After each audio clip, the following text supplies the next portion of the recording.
Bismillahirrahmanirrahim. Assalamualaikum warahmatullahi wabarakatuh. Assalamualaikum warahmatullahi wabarakatuh.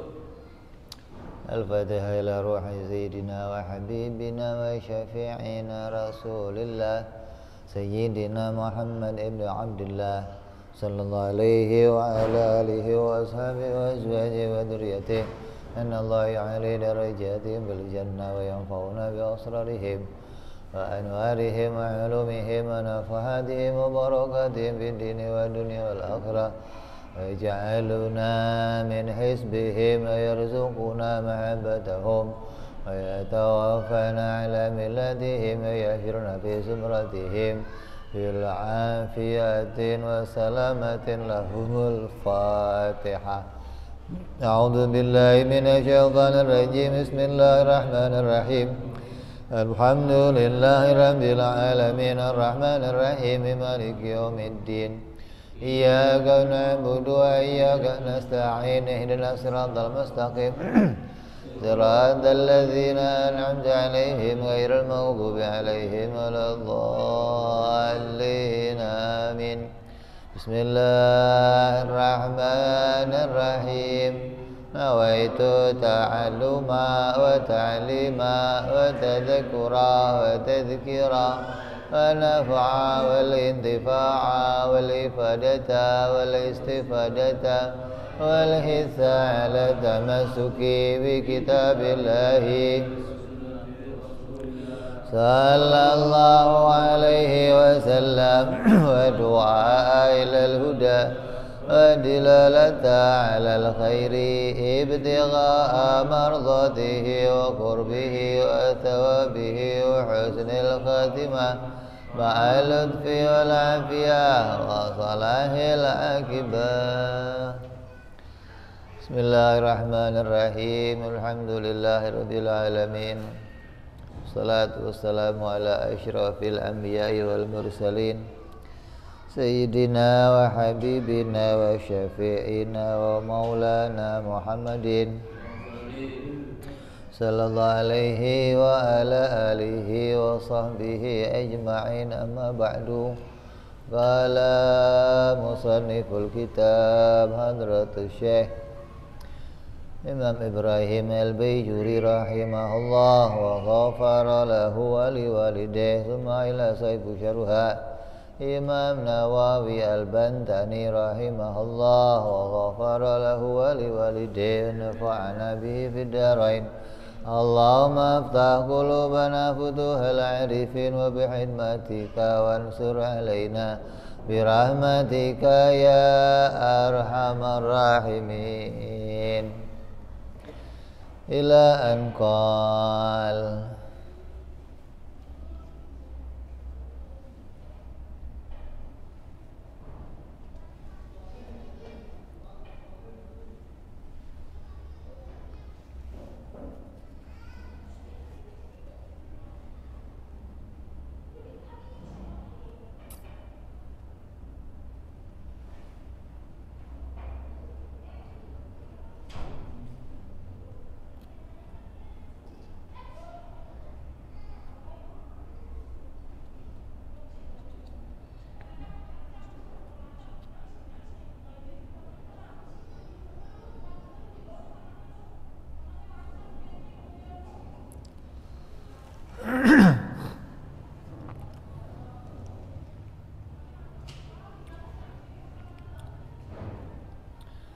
Fahadhihi tis'u aqaidah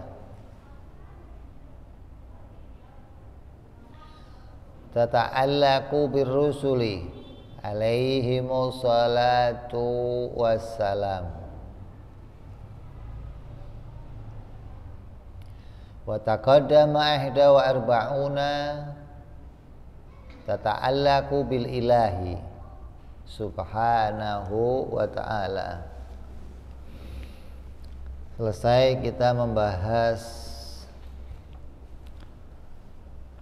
sifat-sifat Allah dan sifat-sifat para Rasul alaihimus salatu wassalam. Sifat-sifat Allah jumlahnya ada 41. Dan sifat-sifat para rasul jumlahnya ada 9. Maka total seluruh akidah yang kita pelajari adalah 50 akidah.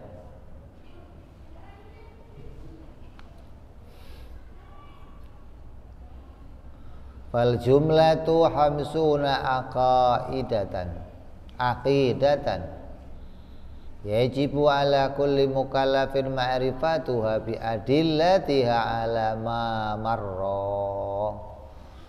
Maka wajib tiap-tiap mukallaf, laki-laki maupun perempuan, tua maupun muda, untuk mengetahui seluruhnya beserta dengan dalil-dalilnya yang telah dijelaskan. Jadi wajib. Kalau ada yang nggak tahu bagaimana hukumnya berdosa menurut sebagian ulama fuqaha. Karena 41 dan 9 sifat-sifat para rasul jumlahnya 9, sifat-sifat Allah jumlahnya 41, maka jumlah ini 50 ini menjadi isinya 2 kalimat syahadat. Ketika seseorang bersyahadat, maka di hatinya harus terisi, harus teringat aqaid yang 50 ini. Maknanya setiap kita mengucapkan 2 kalimat syahadat, hati kita menghadirkan makna di dalamnya. Jangan sampai kita bersyahadat tapi di hati kita tidak bisa menghadirkan maknanya 2 kalimat syahadat. Jadinya apa? Jadinya kita jadi saksi palsu. Bersaksi, asyhadu alla ilaha illallah. Saya bersaksi tidak ada Tuhan selain Allah. Saya bersaksi Nabi Muhammad utusan Allah. Tapi ketika ditanya, yang kamu saksikan apa? Kamu bersaksi itu yang kamu saksikan apa?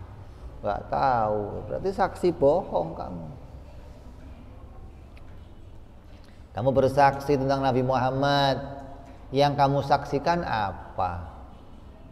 Maka isi inilah yang menjadi kesaksian kita kepada Allah dan kesaksian kita kepada para rasul. Gitu. Kalau ditanya, apa yang kamu saksikan tentang Allah? Oh, saya bersaksi Allah itu zat yang wajibul wujud, wajib qidam, wajib baqa. Itu kesaksian kita.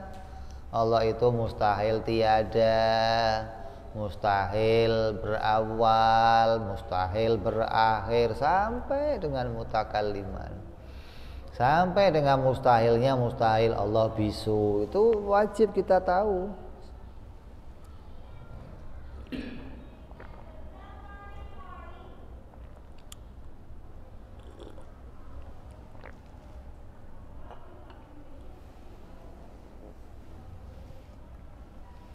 Begitupun yang berkait sama para rasul. Kita kan nggak ngelihat rasul. Lihat nggak? Ketemu nggak kamu? Ketemu nggak?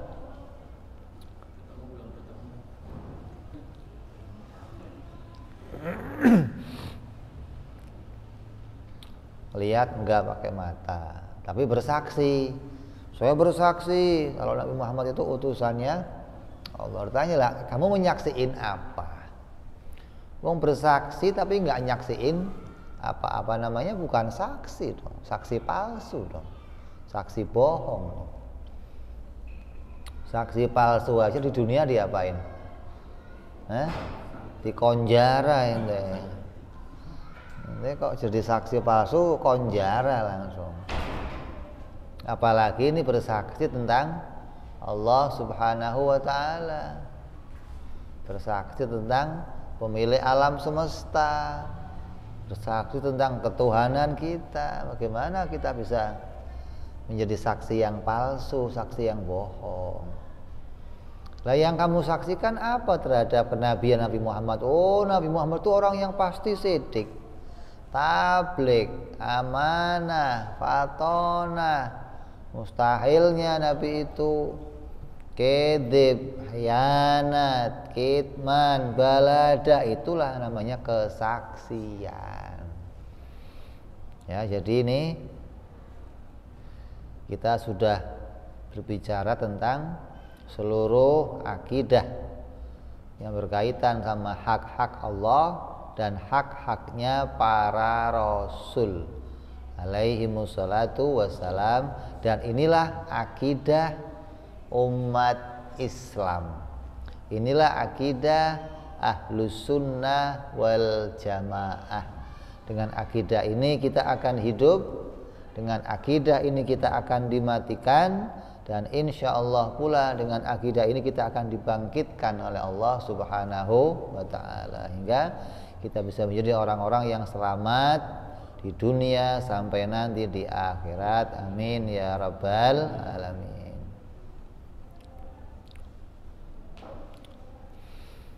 Kemudian khatimah. Sonef mendatangkan penutup untuk kitabnya.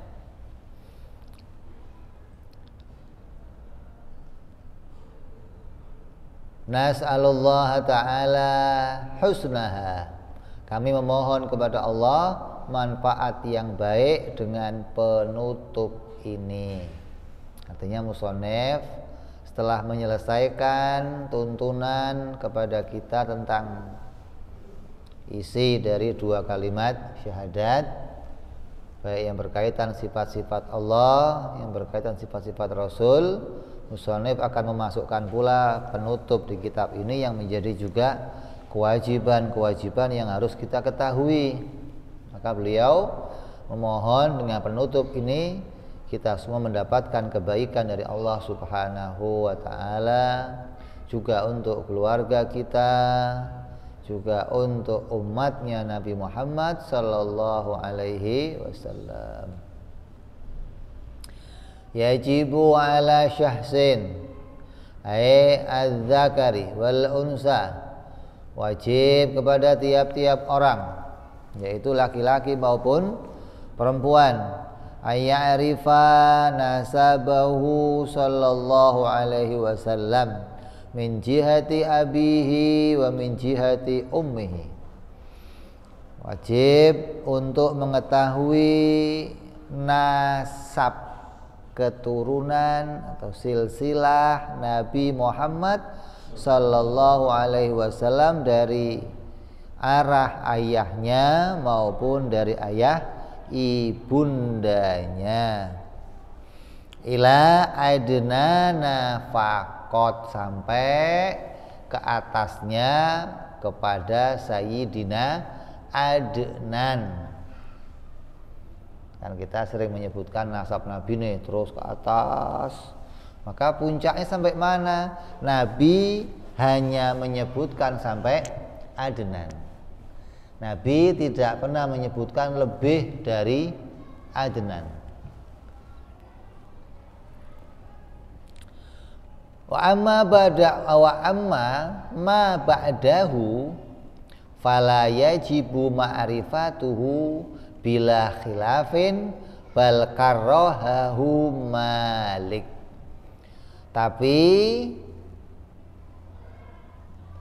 nasab silsilah Nabi yang ke atas lagi, yang di atasnya Adnan, maka tidak wajib untuk diketahui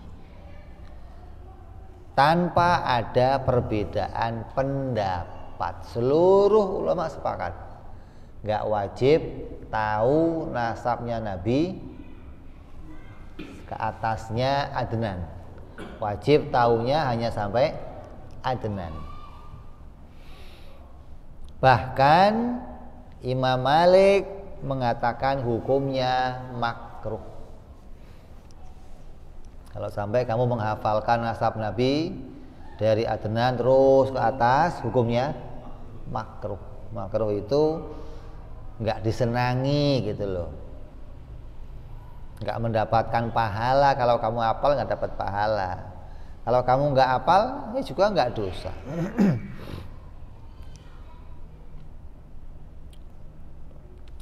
Di makruh itu nggak disenangi gitu loh. Kenapa? Karena nggak ada tuntunan dari Nabi Muhammad Sallallahu Alaihi Wasallam. Tuntunannya nggak ada. Nabi ketika ditanya tentang nasabnya, Nabi hanya menyebutkan sampai kepada Adnan, nggak menyebutkan lebih daripada Adnan. Hingga kalau ada orang yang menyebutkan lebih dari Adnan, dasarnya dari mana? Dari mana? Dari sejarawan. Nah, sejarawan ini kan belum tentu benar. Siapa yang menjamin sejarawan itu benar? Ahli sejarah nulis Adnan bapaknya namanya si Anu, bapaknya lagi namanya si Anu, bapaknya lagi. Tapi enggak ada yang dikuatkan dari hadisnya Nabi Shallallahu Alaihi Wasallam, hingga tidak ada yang menjamin kebenarannya. Makanya ulama bersepakat cukup sampai kepada Adnan, tidak ada kewajiban melebihi itu. Kalaupun mau kamu lebihkan, hukumnya kata Imam Malik makruh. Mungkin kata yang lain ya boleh, tapi nggak ada yang mengatakan sunnah, nggak ada.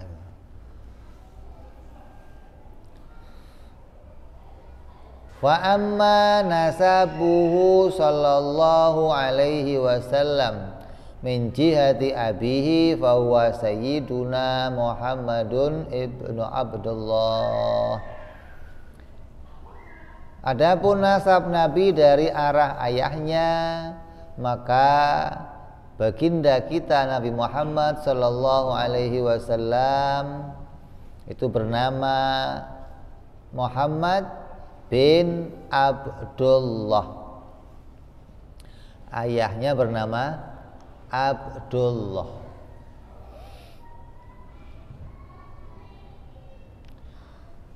Wa min kalamihi radhiyallahu ta'ala anhu minat tawili.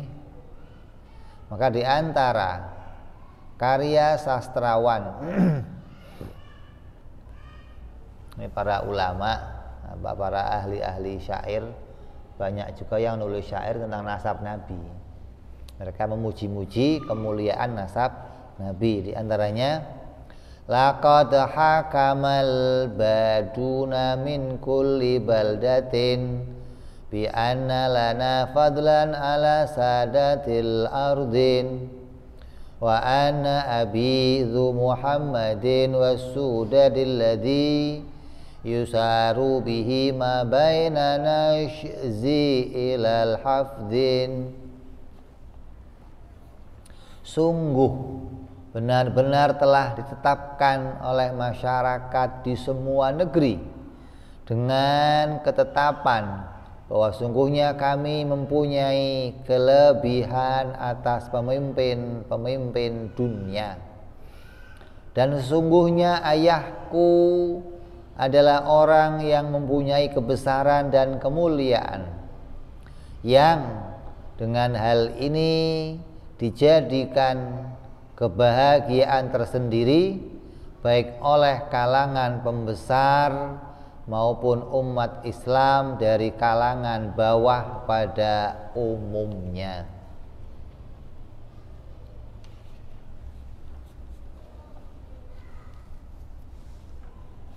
Sayyid Abdullah meninggal ketika Nabi usia 2 bulan.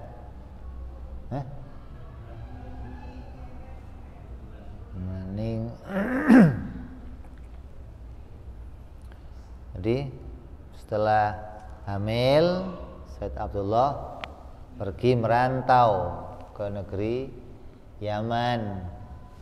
untuk mengadakan perjalanan perdagangan.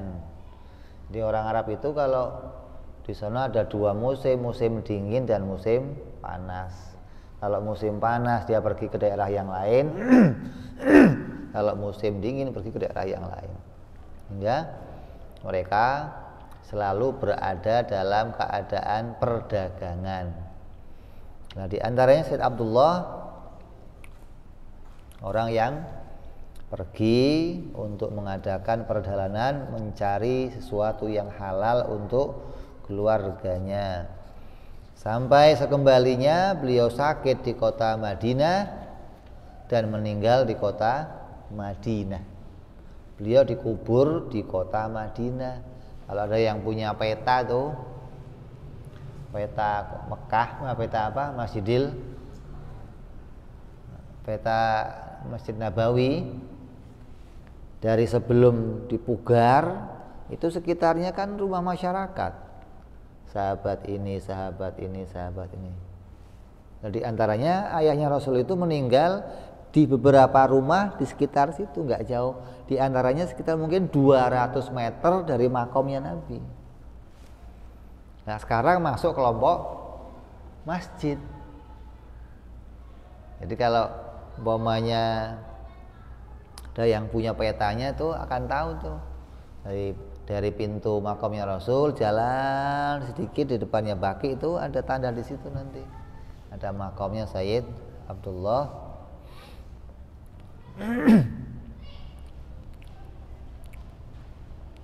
Nah, karena para sahabat itu nggak dikasih tanda lagi rumah-rumahnya, maka ya nggak ada yang tahu nih sini sebelah sini siapa, sini siapa. Tapi kalau kita lihat peta yang lama, ada ulama, para sejarawan, para sahabat yang mencatat ring 1 dari mulai Ka'bah, ring 1-nya siapa, ring 2 siapa, ring 3 itu sampai ketahuan. Begitupun Masjid Nabawi, ring 1 siapa, ring 2 siapa. Karena di sana itu ukurannya begini, semakin rumah mereka itu dekat dengan Ka'bah, tandanya mereka pembesar. Semakin jauh dari Ka'bah berarti termasuk orang biasa gitu loh. Jadi pembesarnya Mekah, rumahnya dekat dengan Ka'bah. Lalu ring berikutnya orang setelahnya, kemuliaannya, setelahnya kemuliaannya.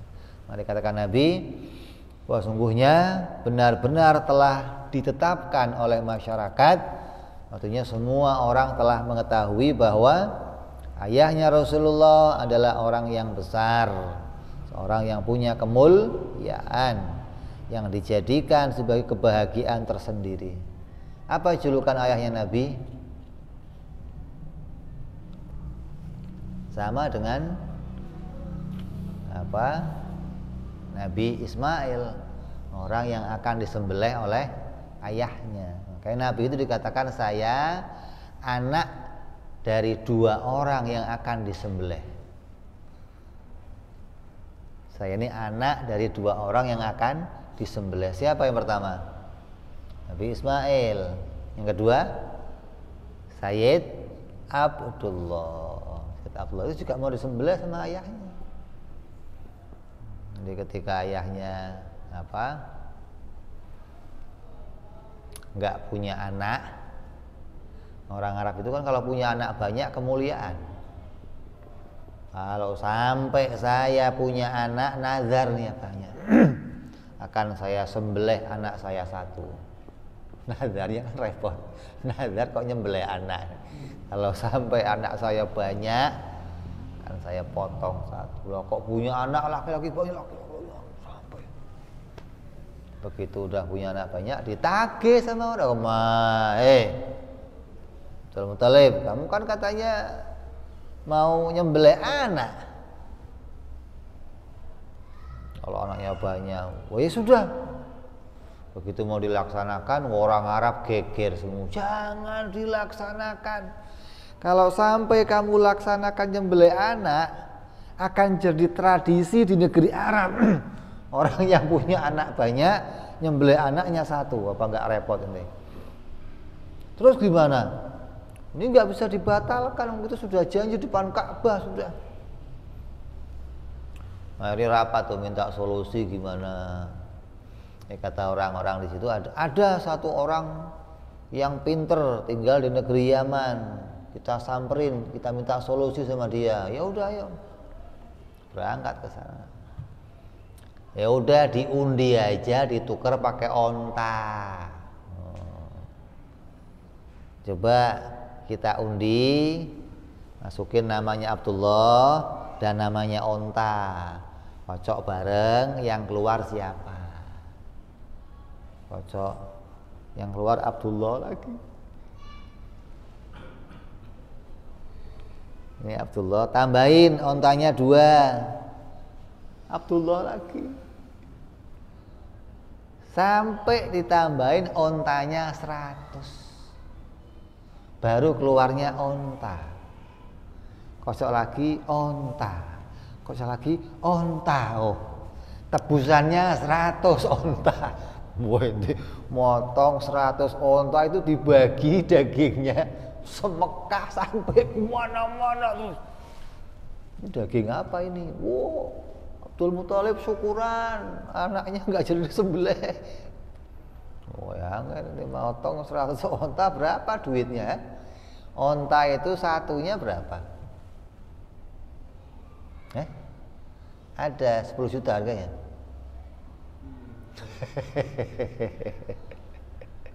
Onta itu harganya M. Wong kuda aja harganya M, apalagi onta. Lah kalau 100 onta berapa duitnya coba? Jadi orang-orang dulu itu kaya-kaya.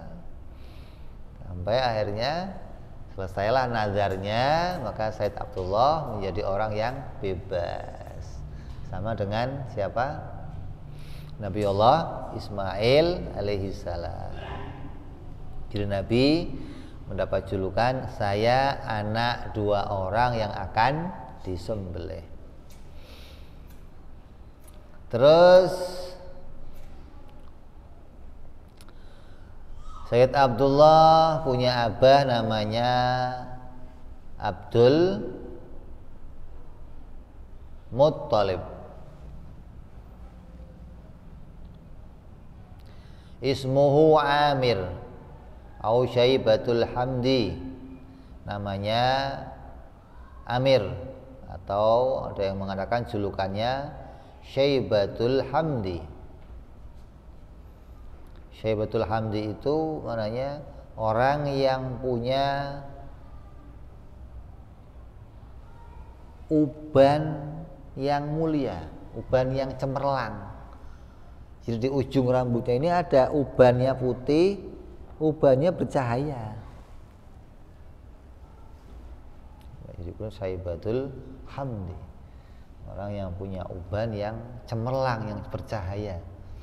Beliau ini tinggal di kota Madinah bersama dengan pamannya. Lalu namanya kenapa jadi Abdul Muthalib? Sama Hashim, sama abahnya itu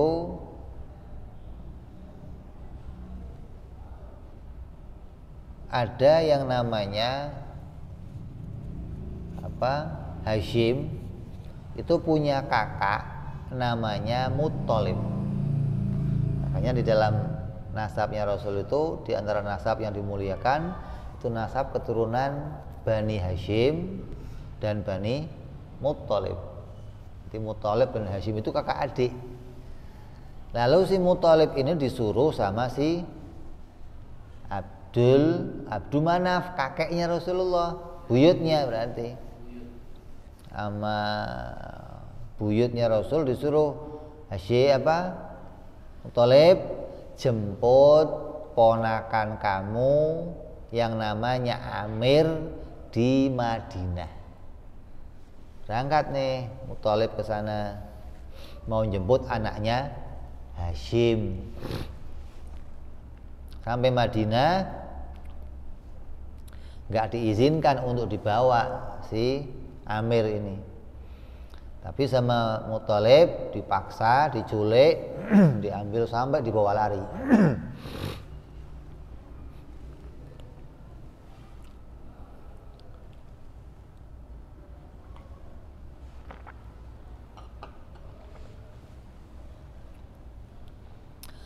selama perjalanan pengejaran itu ngumpet di mana aja ketahuan. Misalnya ketahuan, gerbek lagi. Ini kenapa?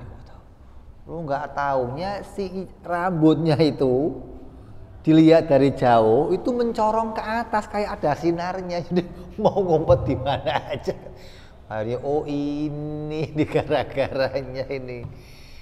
Pantesan sama aja mau ngumpet kemana aja, mau bawa senter ditaruh di atas ya ketahuan lah. Disuruh tutupin. Dia mengatakan sampai disuruh nyusruk ke tanah biar cahayanya nggak apa. Sampai begitu udah adem ayam baru jalan lagi sampai ke kota Mekah. Sampai Mekah orang-orang nanya, Muthalib, itu kamu datang sama siapa? Si Muthalib nggak ngomong ini keponakan saya, enggak. Si Muthalib ngomong ini budak saya, ini pembantu saya. Maka dikenallah Abdul Muthalib. Oh ini hambanya Muthalib gitu loh. Oh ini pembantunya Muthalib, bukan keponakan. Maka jadilah nama yang terkenal di kota Mekah, memanggil dia namanya Abdul Muthalib. Jadi asalnya yang jemput pamannya namanya Muthalib, maka dinisbatkan kepada paman sebagai bentuk pembantunya si paman. Sampai jadilah dia pemimpin di kota Mekah.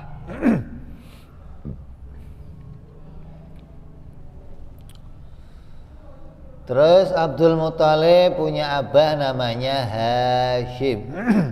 Termasuk orang-orang yang jadi pembesar keluarga Rasulullah. Artinya semua keluarga Rasulullah yang berketurunan dari Bani Hashim dan Bani Muthalib dimuliakan dengan kemuliaan mereka dilarang menerima zakat. Hashim nama aslinya Amrun atau Umar.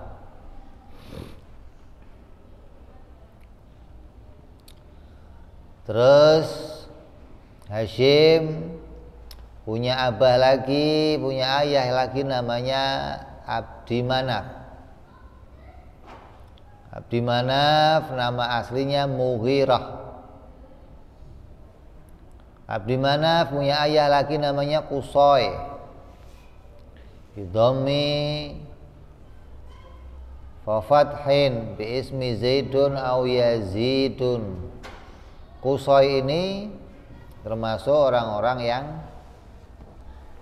ketika masa hidupnya dihijrahkan, dipindahkan ke tempat lain karena dianggap sebagai masa itu ada musibah, ada kejadian yang bermacam-macam. Sampai ketika sudah aman baru dikembalikan, maka dikenal dengan Qusay, orang yang berasal dari tempat yang jauh. Di atasnya lagi Qusay punya ayah namanya Hakim, terkenal dengan julukan Kilab atau Mughirah atau Muhaddab. Kilab itu kan maknanya anjing, kan? Artinya beliau termasuk orang-orang yang menjadi pemburu pada masa itu, yang ahli dalam menjinakkan anjing atau punya pengawal yang banyak. Kan kalau orang Arab itu kalau nggak punya anjing repot kalau mau berburu.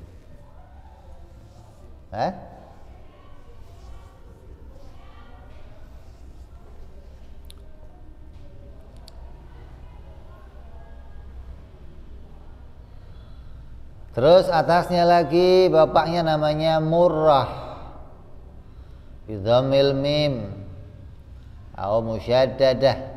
Murrah punya abah lagi namanya Ka'ab. Ka'ab punya abah lagi namanya Lu'ay.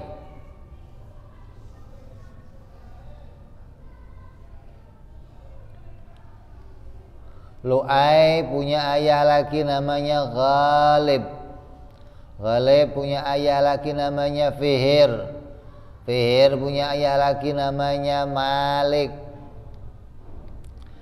Malik punya anak laki namanya An-Nadhr. Nadhr punya ayah laki namanya Kinanah. Wa kana syaikhanan hasanan azimal qadr taqsidul Arab ilaihi li'ilmihi wa fadlih. Kinanah diantaranya menjadi seorang tokoh di kota Mekah. Beliau adalah seorang syekh, seorang yang tua, yang alim, bagus perangainya. Beliau seorang yang tinggi derajatnya, dan orang-orang Arab datang kepadanya dengan ketinggian ilmu dan keutamaannya. Masa itu sudah menjadi orang-orang yang terpandang. Ayahnya Kinanah Khuzaimah. Ayahnya Khuzaimah Mudrikah.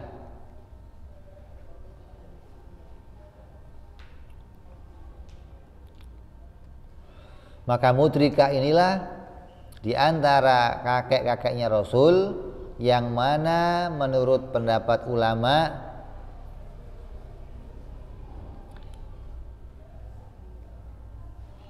pada diri beliau nur Nabi Muhammad sallallahu alaihi wasallam terlihat jelas. Cahaya Rasulullah itu terlihat jelas.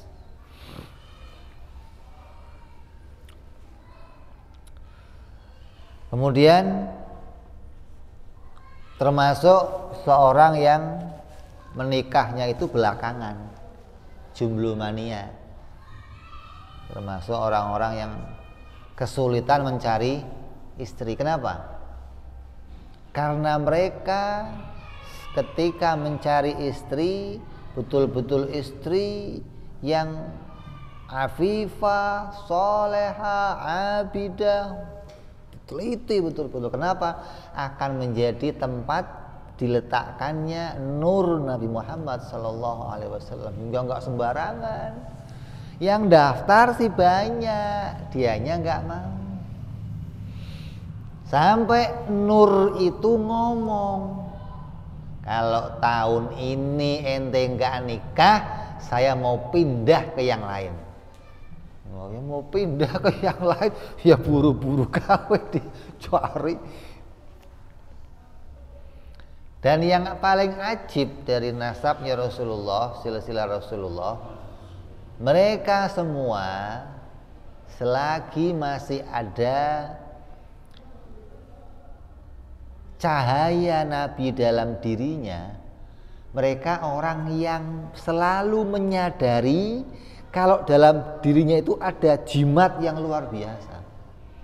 Ada sesuatu yang dijadikan anugerah oleh Allah yang diletakkan dalam dirinya, yang dengan cahaya itu wibawanya nambah, keilmuannya nambah, karismanya nambah. Mereka menyadari itu.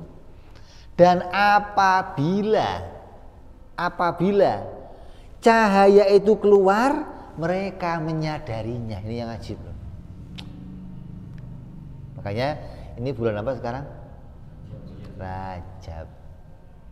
Bulan Rajab itu awal bulan Rajab tanggal 1 sampai tanggal 10 itu diantaranya hari di mana Sayyid Abdullah kumpul dengan Siti Aminah. Yang di hari-hari malam Jumat itu pindahlah cahaya Rasul dari sulbinya Abdullah kepada Siti Aminah. Bulan ini. Makanya setelah bulan ini nanti 9 bulan baru Rabiul Awal. Rajab, Sya'ban, Ramadan, Syawal, terus Dzulqa'dah, Dzulhijjah, Haram, Safar, terus Rabiul Awal. Rajab, Sya'ban, Ramadan, Syawal, Dzulqa'dah, Dzulhijjah, Muharram,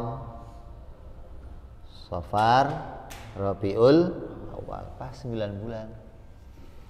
Makanya disunahkan dari awal ini sampai tanggal 10 banyak kumpul sama harim yang bukan jomblo. Yang jomblo kipas-kipas aja udah.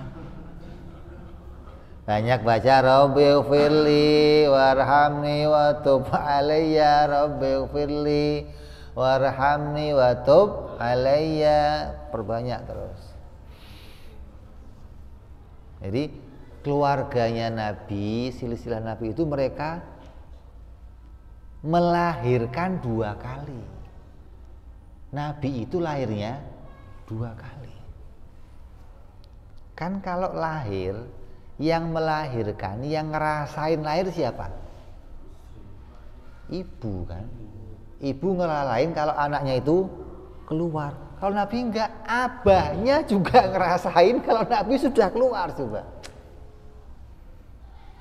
Ketika kumpul sama ibunya dan nur itu pindah, kerasa, pindah nurnya nih. Kenapa? Wibawanya berkurang. Kegantengannya memudar, karismanya gitu. Kenapa? Cahaya itu telah pindah dari dirinya. Ini istimewanya nur Nabi kita Muhammad sallallahu alaihi wasallam. Terus mudrika ke atasnya lagi namanya Ilyas wa ismuhu Husain wa kunuhu Abu Amir wa kana yasma'u fi sulbihi talbiyatan Nabi sallallahu alaihi wasallam ma'rufatan fil haji, yang mana dalam dirinya Ilyas ini nur Nabi Muhammad sering mengucapkan talbiyah ketika haji, labbaik Allahumma labbaik labbaik la syarika laka labbaik. Nur itu mengeluarkan suara tersebut hingga didengar oleh Sayyid Ilyas. Ayahnya Ilyas namanya Mudhar wa kunuhu Abu Ilyas. Ayahnya Mudhar namanya Nizar wa ismuhu Hildan. Ayahnya Hildan namanya Ma'ad. Walama salatallahu bukhtasara alal arabi amarallahu armaya'a an yahmilahu alal buraq kailan yusibahu an-nikmatu fafa'ala dhalika armaya'u wahtamalahu ma'ahu ilal ardi syam fanasha'a fi bani Israel thumma ada ba'da an sakanat fitnatun bimauti Bukhtansara. Ketika kekuasaan pada masa itu dipegang oleh raja yang namanya Bukhtansor terhadap orang-orang Arab, maka Allah memerintahkan kepada Armaya untuk membawa Ma'ad pergi dengan buruk agar ia tidak tertimpa kecelakaan dengan kejahatannya Raja Bukhtansor. Rajanya zalim, jahat luar biasa. Maka dilakukanlah hal itu oleh Armaya dan membawa Ma'ad bersamanya ke negeri Syam. Lalu ia tumbuh dan besar di kalangan Bani Israel dan kembali setelah tenang keadaan fitnah dengan matinya Raja Bukhtansor. Artinya pernah tinggal di kaumnya Bani Israel, kan sepupuan, jadi nggak ada masalah. Ayahnya Ma'ad namanya Adnan. Wa kana fi zamani Musa alaihi wassalatu wassalam ala sahih. Adnan ini hidup di zaman Nabi Musa, sezaman sama Nabi Musa alaihi salam. Wa ajma al ulama ala anna Rasul sallallahu alaihi wasallam innama intusibat ila Adnan.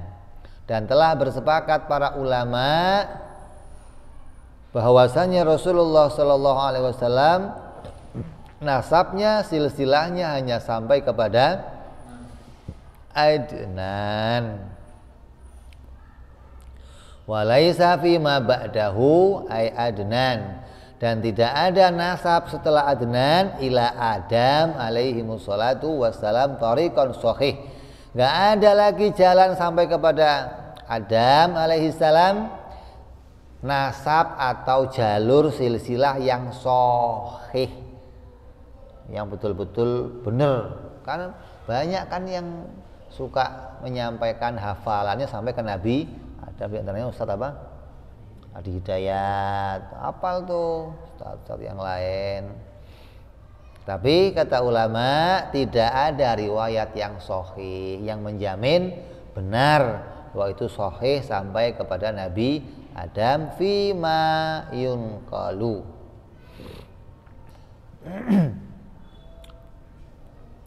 Lima waqa'a fihi minal awqal minal aqwalil mukhtalifati mutabaidatin.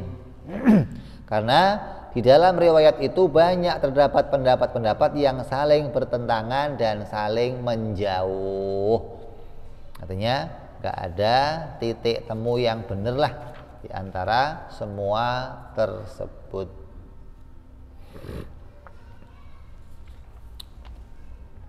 Wa amma nasabu sallallahu alaihi wasallam min jihati ummihi, adapun nasabnya Rasulullah dari arah ibundanya, maka beliau Sayyiduna Muhammad, Nabi Muhammad bin Aminah, anak dari Siti Aminah binti Wahab, ibu abahnya namanya Wahab, kakeknya Rasulullah. Wahab ayahnya lagi namanya Abdi Manaf. Abdi Manaf ayahnya lagi namanya Zuhrah. Wa ismu rajulun ala shawab. Zuhrah itu nama laki-laki, kan banyak kan kalau ada taknya disebut perempuan, tapi ini adalah sahih itu namanya laki-laki. Bin Kilab sama dengan ketemu dengan kakeknya Rasul yang namanya siapa? Hakim. Wa Abdu Manaf alladzi fi nasabi sallallahu alaihi wasallam min jihati ummihi ghaira Abdu Manaf jaddihi sallallahu alaihi wasallam min jihati abihi. Adapun nama Abdu Manaf yang di sini dari arah ibundanya bukanlah nama Abdu Manaf yang dari arah ayahnya, hanya sama nama saja. Tapi yang betul-betul sama itu ayahnya, kakeknya Rasul yang namanya Kilab atau Hakim. Hadza ahadun ajdadihi sallallahu alaihi wasallam. Wa yastami'u ay Aminatu ma'ahu sallallahu alaihi wasallam fi jaddihi Kilab. Maka berkumpullah nasab ayahnya dan ibunya Nabi ke atas kepada kakek yang namanya Kilab atau Hakim. Wa nasabu sallallahu alaihi wasallam mutahharun. Maka nasabnya Rasulullah itu nasab yang suci min sifahil jahiliyah, dari perkawinan cara-cara jahiliyah. Nabi itu sejak Nabi Ibrahim alaihissalam ke atas lagi sampai Nabi Adam, semua cara perkawinannya perkawinan Islam. Jadi jangan dikira, wah agama Islam itu yang bawa Nabi Muhammad. Enggak. Semua kakeknya Rasul ke atas sudah beragama Islam, karena agama Islam dibawa Nabi Muhammad, Nabi Adam alaihissalam. Hingga cara perkawinan mereka semua adalah cara perkawinan agama Islam. Enggak tersentuh mereka dengan cara perkawinan yang rusak, yang batal. Falam yaliduhu illa nikahan kan nikahil Islam. maka tidak pernah terjadi pernikahan pada diri mereka kecuali dengan cara pernikahan agama Islam. Miladun Adam ila anna waladahu sallallahu alaihi wasallam abuhu wa ummuhu. Seperti pernikahan Islam mulai dari Nabi Adam alaihissalam sampai terlahirnya Nabi kita Muhammad sallallahu alaihi wasallam. Fastadalla ba'duhum biqauli sallallahu alaihi wasallam lam azal unkilu min aslabit tahirin ila arhamit tahirah. Aku pindah dari sulbi orang-orang yang suci kepada rahimnya orang-orang yang suci. Itu alamatnya itu. Anna jami'a abaihi sallallahu alaihi wasallam wa jami'a ummahatihi ila Adam wa Hawa laisa fihim kafirun. Tidak ada satupun ayah-ayahnya Nabi, kakeknya Rasul sampai ke Nabi Adam, baik dari arah ibundanya ataupun kakeknya, satu orang pun yang kafir nggak ada. Li'ana la yusafu bit-taharati illal mu'minah. Karena tidak akan disebut, disifati dengan sifat kesucian kecuali pasti seorang mukminah, seorang mukmin. Maka jangan sampai kita mengikuti pendapat ada di antara kakek-kakeknya Rasul yang kafir. Seperti ngomong ayahnya Nabi Ibrahim kafir. Dosa kamu itu bisa bahaya. Kalau sampai mengatakan betul-betul kafir, bisa murtad kamu. Saya mengatakan bahwa Nabi dilahirkan dari rahim yang kotor. Ini nggak benar. Kamu ingkar kepada hadisnya Rasulullah Sallallahu Alaihi Wasallam. Ini menceritakan nasabnya Nabi kita Muhammad Sallallahu Alaihi Wasallam. Yang berikutnya wa mimma yajibu aidan ayya'lama anna lahu Sallallahu Alaihi Wasallam haudhan. Kita akan cerita tentang keimanan yang lain yang berkaitan dengan Nabi Muhammad Sallallahu Alaihi Wasallam, berkaitan dengan tentang keimanan yang lainnya selain sifat-sifat Allah dan sifat-sifat para Rasul, yaitu tentang adanya telaga yang dimiliki Nabi kita Muhammad Sallallahu Alaihi Wasallam. Mudah-mudahan kita semua bisa sampai kepada telaganya Nabi Muhammad Sallallahu Alaihi Wasallam bersama keluarga kita, bersama kawan-kawan kita, bersama umatnya Nabi Muhammad Sallallahu Alaihi Wasallam yang diundang untuk datang ke sana. Amin ya rabbal ala hadhihi niyah wa ala niyatin shalah wa ila hadratin nabil Fatihah. A'udzu billahi minasyaitonir rajim. Bismillahirrahmanirrahim. Alhamdulillahirabbil alamin arrahmanir rahim maliki yaumiddin. Iyyaka na'budu wa iyyaka nasta'in ihdinas siratal mustaqim. Shiratal ladzina an'amta 'alaihim ghairil maghdubi 'alaihim waladdallin. Amin. Ya Rabbana tarafna bi anana tarafna wa anana asrafna lalladha ashrafna fatub alaina tauba taghsil kulli hauba wastur lana awrati wa amini rawati waghfir li walidina rabbi wa mauludina wal ali wal ihwani wa sairil hillani wa kulli dhi mahabbah au jiratin au suhbah al muslimina ajma' amin rabbi isma' fadlan wa judan manna la biktisabi minna bil mustafa rasulina dhabi kulli suli salla wa sallam rabbi alaihi andal habbi wa alihi wa sahbihi dada tansi suhbi walhamdulillahi fil badi wa tanahi subhana rabbika rabbil izzati amma yasifun Salamun alal mursalin walhamdulillahi rabbil alamin. Assalamualaikum warahmatullahi wabarakatuh.